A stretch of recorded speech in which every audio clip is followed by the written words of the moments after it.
such a strange start.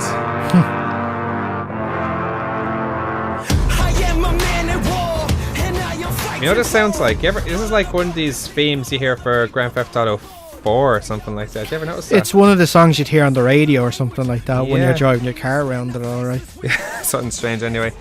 Anyway, in the kickoff show, Enzo and Kaz defeated Gallows and Anderson, with Enzo pinning Gallows in a roll-up pin to counter the match killer. Not what we expected at all. Boo. Yeah. You're not a fan of Enzo and Kaz anymore. At all, by the sound of things. I wasn't really in general. I don't find it like entertaining. You know how we mentioned there's some people whose gimmicks don't transition over? Their gimmick has transitioned over, but I don't have that same want for them to win the title as I did when they were in NXT. I suppose. I don't know why that is. It's just the way it is for me at the moment. At the moment, as I say. But it's only because like anybody that comes up against Gallows and Anderson, I'm against them.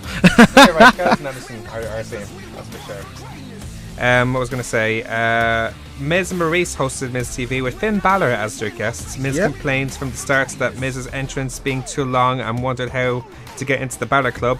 When Miz asked Finn how does it feel to be a failure considering his injuries in the past few months, he agreed, considering how he still won the Universal title with his bad shoulder.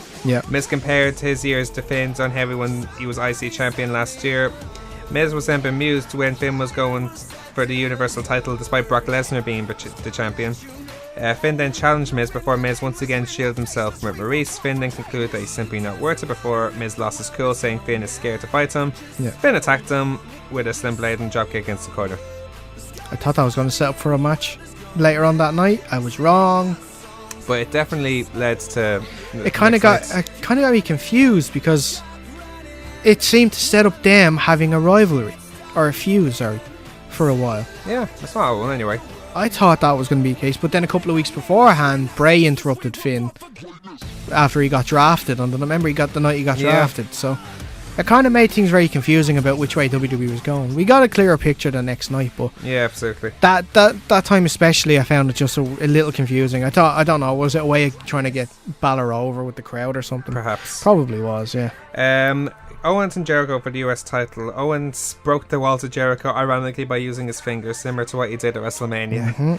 But Jericho took exception to that by breaking the finger. Of Owens. Owens couldn't capitalize by using the pop-up powerbomb, and Jericho once again put Owens in the walls of Jericho, with Owens unable to reach the rope with his bad hands, giving him no choice but to submit. And Jericho won the US title, therefore joining the SmackDown roster, at least for a while. It was a very odd start to the show. I don't think anybody expected Jericho to win it. I did. Well, no, actually, no, you didn't. You said Owens was. No, you're right. I'm being stupid. No, you're right. No one saw it going. Yeah, it was very strange. And then I was speaking to a mate of mine, and he says, like, look, it's just WWE's way of saying thank you to him before he goes away, and I can understand that because his celebration after it with the crowd and stuff like that showed, like, okay, so yeah, this is his last win for a while, so yeah, it makes sense in that way. It's so you're definitely. Where would you compare this match to the WrestleMania match? You say they're on a par with each other. Really? I'm disappointed because I was expecting a lot more. It was still a good match. Still, don't get me wrong. I really did enjoy the match. It was a professional match. Like it was a professional match, but I thought this was going to be the match, like the 5-star match that they were sort of threatening to have for a while, because we know how well both of them work. So I don't know why. I don't know. Maybe when Jericho comes back, it could be that match. It could be. The placing of the match didn't help. The first on the main card, they're never normally long matches. They're quick, get the crowd ready for the rest of the night. So, it was the same as well on WrestleMania, the first show on the card too. Yeah. So I think they're being hurt by where they were on the card, not necessarily what they were doing in the ring. I think you might be right there. A very funny segment happened on YouTube, and it was later shown on Raw and SmackDown. Oh, I saw that. When Jericho discovered that Mick and Tom were both clones of each other, when Kurt wished him the best on SmackDown. So discovering that Tom and Mike Rome are not... Mike. you know what happened when you confuse Jericho and you become a clone? You both make the list. Neville and Aries for the Cruiserweight title. Michael Cole said before the match that Neville was undefeated in pay-per-view one-on-one matches, believe it or not. 6-0. 6-0, yeah. Yeah, which I didn't realise. A very entertaining, a very physical match between both men. Displays great technique and mannerisms, in my opinion, from both men. Yeah, really good match. Outcome I expected to keep the feud going was to give Aries the win, but to keep the title on Neville. Yeah. So I thought it would have been done with TJ Perkins interviewing. You called this bang on. Not bang on. I thought TJP was going to interfere. But I did. I said they DQ. Decision you called, so credit where it's due, because it's a brave call. Neville played the heel so well with the showboat thing as well in that match. So we have to. Neville's probably arguably one of the best performers in WWE right now. There's no question. He is. Considering the overall package. Mm-hmm. Beautiful sunset flip into the last chancery from Aries to Neville, and when it looked like Neville would tap out, he grabbed the referee onto the floor, causing him to lose by DQ. Neville retained the title, however, by a surprising ending, like it was. So, again, it was surprising for me, but you called it. And it continues the rivalry as we exactly. So the last one I think would be the one where Neville finally loses, which would probably be Extreme Rules. Yeah. So the Hardys against Cesaro and Sheamus for the Raw Tag titles. A lot of broken chants before this. The crowd at the start of this match. Very good physicality shown by Cesaro and Sheamus, I thought. Very smooth work from Jeff Hardy, I thought as well. Apart from the point where he got his teeth knocked out. Yeah, but that wasn't him. It wasn't very smooth then, was it? I meant his wrestling and his movement. He still has it, considering how long he's been doing it. Did Sheamus and Cesaro re-break Matt Hardy with the giant swing and Super Irish Curse? No, they almost did. No, they probably should have.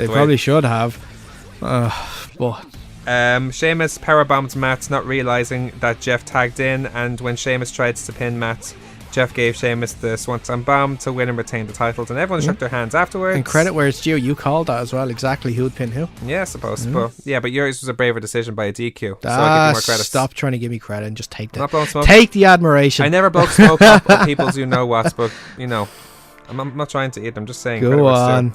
They all shook hands after the match until Cesaro and Sheamus attacked them, both in frustration, possibly turning heel. And in Raw Talk later on that night, Sheamus and Cesaro seemed very proud about what they did, especially when Sheamus kicked Jeff's tooth out. It's interesting. Sheamus is naturally a better heel. He's not a good face. He doesn't play a face very well. I like Cesaro as a heel, though. That's the thing I really like. It's something new for Cesaro. He's played heel before. He started off when he was first in WWE, he was a heel, and when he was in NXT, he was a heel. Did you see the picture of those two standing together the next night on Raw in their jackets and the sunglasses, and then the picture of the two from Space Jam? Oh, I can't remember their names, though. Where were they playing in the show? Or were they playing in Space Jam? They're two Looney Tunes characters in Space Jam. Two security guards. No, they play from Reservoir Dogs, they're wearing suits and glasses. Oh yeah. I can't remember the names though. What's their names? They both have the guns. Yeah, but you know who I'm talking about. I know exactly. One was with the red beards, one's with the big nose. Yeah, and the bald head. I was going to say a Scottish rock band security, but never mind. No, but they're actual names of the characters though. Yeah, I know what you mean. Yeah, but one had the red mustache and one had the bald head. Yeah, you're right. It's perfect. It's actually spot on, actually. Bayley versus Alexa Bliss for the Raw Women's title. What does... one thing I've always been curious about, what does Alexa's skeleton hand mean? When she always does this in the start of the match, or before she comes out. What does it actually mean? I don't know. Yeah, I've seen that a few times, wondering what it's actually about. Don't know. She used to have the actual piece now. She wears gloves instead. Yeah. I think it was more because she had that piece in her hand beforehand. Yeah. So it made it better. But how I think it could be an homage to Terminator. Possibly. You know how when Arnold Schwarzenegger takes the skin off and then it's just the robot and then he just actually clenches his fist like that. That could be that. Maybe. I didn't know she was a Terminator fan, but there you go. That's the case. Great atmosphere. It was a fantastic atmosphere during this match. It was really good. The crowd were really into this match, obviously, because it was in San Jose. It was in Bayley's hometown. Yeah. Very good psychology shown by Alexa and very good wrestling shown by Bayley, I thought.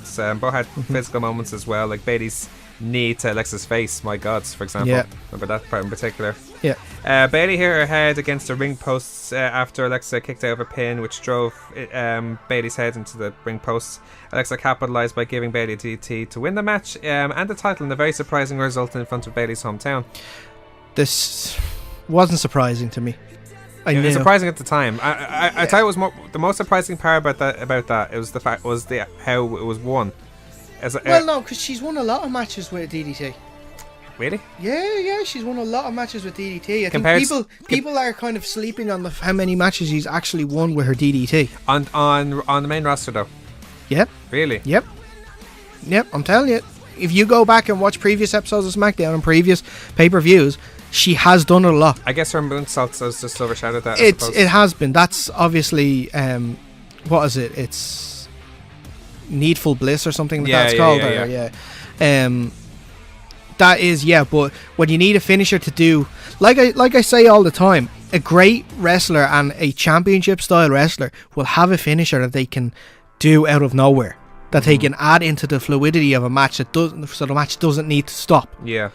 That's why I think Finn, as soon as he started getting better with NXT and he getting onto the main roster, he had the 1916 DDT. Yeah. It's a different move that you don't have to take up time going up to the top rope and doing a build up that the crowd knows something's going to happen. That's a good point. They want something that they think, oh, this is coming out of nowhere. Yeah, you're right. Yeah. Alexa Bliss is doing that with the DDT, and it makes sense because if you look at it realistically, she is driving someone's head into the mat. That is going to put you down for a 3 count, especially if you've just hit your head off the turnbuckle, but the turnbuckle post itself. Good point. Very good point. Obviously, this win makes Alexa the first woman to win both Raw and SmackDown Women's Championships. Yep. I thought Charlotte was going to be the first person to do that, but the curse, or not the curse, but the fact Raw like doing this, take the title off the champion in their hometown for the women's division. Yeah. Did it with Sasha, did it with Charlotte, did it with Bayley. She seemed a bit cross though when she was on Raw Talk. She said she was a bit disappointed there was no celebration backstage, but of course we'd see a better one later on next night. Now, the House of Horrors match between Randy Orton and Bray Wyatt. Now, first of all, according to the announcer, the match was started in Bray's House of Horror and it will end in the ring by pinfall submission or forfeit. Forfeiture. They didn't say forfeit. They drove home the point that it was forfeiture. It was probably her mispronouncing it. No, they were saying it in the commentary booth as well. Forfeiture. Forfeiture. What does that mean? I have no idea. Well, stick with forfeits. Forfeit. Yeah. Why couldn't you say give up? I don't know. But anyway, what do you think about this match? It was god awful. Really? Oh, it was god awful. First of all, if you notice it, like, where is this House of Horrors meant to be? So obviously it's within driving distance of the arena. Uh-huh. By the way, at the time the match was on, it was still bright outside. So even though it was dark at the House of Horrors, I don't know whether it's always dark at the House of Horrors, or if it's always blue. It wasn't dark, it was blue. Imagine it's like one of these things where, like, did you see the new King Kong movie? No. Alright, well, I won't spoil it for you, but like, let's just say there's a darker way of getting into the island when they try to get into it. I won't spoil too much of it. Also, why did he show up in a limo? Why? What would you expect him to show up in? Like, drive your own car? That's what they do. They drive their own cars. We've seen Ride Along. You're not giving anything away, WWE, if you let us know that they have their own cars. So the match started with Randy approaching the house from a limo. The limo door opened for him. By itself. The lights were flashing from the house. Trailers were driving themselves. Yeah. The match started in the sitting room and continued into the child's bedroom. By the way, with first, baby dolls hanging from the ceiling. Go on. A big issue I had with this as well is, okay, Randy is in his weirdest ring gear I think I've ever seen. Well, out of ring gear because he wasn't even in ring gear, but he's wearing trousers and he's wearing his elbow pads and stuff like that. It's just wear like a t-shirt, maybe not your elbow pads, and then that's fine. Like, you know how Shawn Michaels wore in his non-sanctioned street fight against Triple H. Remember, he's wearing the. I think he's just protecting himself from injury because he's not young. He's not that young anymore. So how do you protect yourself from injury from wearing? It doesn't matter. He's been wrestling for 15 years for WWE. That wasn't the issue. Was it when he looks through the window and he sees Bray Wyatt just stand there? Now, everybody knows Bray Wyatt has a bit of a belly on him. Yeah. But he just stood there with the belly just hanging out there. It looked like he was looking in middle America, and there's some like redneck there that just sits on his couch all day in, by the way, a white vest. It's like the opposite. It's like, you know what I think about this? Luke Harper went from white to black. Yeah, and no, Bray is gone from black to white. It was so weird. It was Does like, he miss Luke Harper? I don't know. It was like, this is my casual wear. I change my vest when I'm at home. I keep the hat, I keep the trousers, I keep my rest of my ring gear on, but I wear a white vest instead. The match, as I said, the match started in the sitting room, continued into a child's bedroom with baby dolls hanging from the ceiling. The kitchen, which by the way, there was one scene where they're both lying there, and I thought someone has to make a t-shirt of the House of Hangovers or something like that, because they're both standing. There was one picture. This is Bray. There was one that picture. It was sent into a news organization in America. Uh-huh. Some guy just says, "I have pictures of two people that have overdosed in the room in the house next to me. Would you want to see it?" And they were like, "Send me on the picture." And it was Bray and Randy just when they lie there, and he's holding the arm. And it went into the kitchen where Bray dropped the fridge on Randy. Randy seemed to lock. Bray seemed to lock Randy in the house before he left in the limo, singing away. I'd fire that limo driver, by the way. Why? Because he was obviously there to drive Randy. He didn't know. First of all, he didn't look to see who was in the back, even though we had a different voice to take him back to the arena. Maybe he was working for boats. Maybe it was part of the rules in the match. I don't know. I guess limo drivers can get money wherever they want. Suppose. But the next thing was he drove so slowly that Randy Orton could get himself from under the fridge and get to the arena before Bray. He wasn't even under the fridge. We all seen it was moved. Yeah, true. And it had some very strange things on it. When Bray returned to the arena and went to the ring, still hurt from the results of the match. He was walking, he was stumbling, he went past the toolbox. Remember that there's like some sign that said beside it, like it's like a man's toolbox or something like that. I don't know what his name was or something like that, but it's just something funny that a few people pointed it out. When the lights came back on after Bray's entrance, Randy appeared and attacked Bray with a steel chair, and before Randy went on to finish Bray, the Bollywood boys, or B&B security as you like to call them, attacked Randy before fighting him off, and when Randy hit the RKO and Bray, Jinder Mahal attacked him from behind with the stolen WWE title. Bray took advantage of the situation, giving Randy the Sister Abigail for the win. Called that one as well. The fan reaction was all over the place for this match. In general, like there was more boos than cheers. I can and there was reports that there was chanting during the video of the match in the House of Horrors itself, that there was just chants of boring. And I can understand, because you paid your money to see this, and you have to sit there and watch it on screen. Did it seem like it was a bit muted as well, the sound? Yeah. Oh, they definitely muted. They knew they were going to get a bad reaction for it. And they did, obviously, the thing with Jinder is to just get heat on Jinder before their match at Backlash, which you could see coming a mile away. Yeah. Well, I did anyway.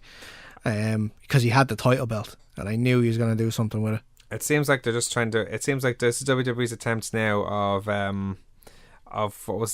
the matches between Matt and Jeff Hardy at the in TNA. Yeah, the final deletion. Yeah. So no more deletions, or at least if we're going to do. At least just let Matt and Jeff do it. Yeah, let them be broken and then let them do the rest. Now, Seth Rollins versus Samoa Joe. This for me was match of the night, actually, in my opinion. It was a good match. It was. Incredible agility from Joe with some of his high risk moves and martial arts kicks as well. Yeah. As well as terrifying mannerisms like the stares he'd give from the crowd and to Seth. Seth sold his knee injury very well, as he was unable to do a few key moves. Seth countered Joe's Kalita clutch submission to roll up Joe for the win in a very good match. Mm-hmm. The only thing I'm worried about is don't overuse the knee. Don't overuse targeting the knee, because it's just going to become tedious at some point. Naturally, it's a weakness, though, because of his injuries. Though. It is naturally a weakness, but at a certain point, you've got to maybe go for something else, because people are going to catch on to that. This is how every match with Seth Rollins is going to go, and he's going to lose his way. Yeah. Now, Braun Strowman versus Roman Reigns. So before the match, Strowman called Reigns a wounded animal who he will put out of his misery. Roman entered the match with a heavily bandaged left shoulder and arm. Strowman's strength and mannerisms were terrifying. Yeah. It's so scary how strong that man is. Yeah. Very impressive agility and toughness from Roman, I thought, considering his injuries. Or whatever He played the injury angle very well. He did. And he wrestled the match the way someone who was injured like that would. What I admire about Roman Reigns in particular is how tough he is. He can take a beating. He can take a kick. He can take a punch. He could do strong style if he wanted to. Yeah. I'd welcome a match between him and Nakamura because it would be an interesting one to watch. It won't probably, in terms of booking, they have to be very careful with it, considering what the WWE are like with Reigns. But it's a match I'd watch though, for sure. Clever match. It's a clever match in the sense that Roman allowed Strowman to run into things before moving out of the way. Yeah. Before Roman went for his first spear, so they booked this match very cleverly, I thought, in my opinion. I think so, and with the right result as well, because Strowman does have to go over. He does. If he is the next person to take on Brock. Yeah. So it was the right result. It was the right match, and the attack afterwards just puts more heat on Braun, makes him look bigger too for it. So it took 2 power slams for Strowman to beat Reigns, and then Strowman continues the attack by dropping the steel steps and then dropping him on the steel steps as well as dropping the steel steps on his ribs, resulting in Reigns spitting blood and struggling to breathe. It was a good result. It was a good match with a result that made perfect sense. Exactly. Made perfect sense. Exactly, yeah. And after the match, before Raw Talk on the pay-per-view, after the pay-per-view, Strowman once again tried to attack Reigns. He went through an ambulance door, which Reigns dodged him from, and then Reigns then slams the door on him several times before Roman's retreat, which we're now hearing. Is that a torn rotator cuff? Is that a real injury? I haven't heard any reports from it, so it must be. No way that's a real injury, because if it was, it'll be all over the place. Not that it'd be all over the place. That's a 6-month injury. Yeah, exactly. It's There's too long. No way. So we'll see. I didn't agree with the chanting afterwards. Straight after the match, after Roman's being helped out after getting the steps to the chest. So saying goodbye and stuff like that? No, do you deserve a chant and stuff like this? It's going a bit over the top. I know he's not, but also his brother died last week. Come on, lads. A bit of cop on. They don't have cop on. I know you don't like Roman, but the fact that he came out and he agreed to wrestle at a pay-per-view in the main event to help another guy get over a week after his brother died. No, I don't agree with that. I don't know what to say really about that. It's just I agree. It can only go so far. You know.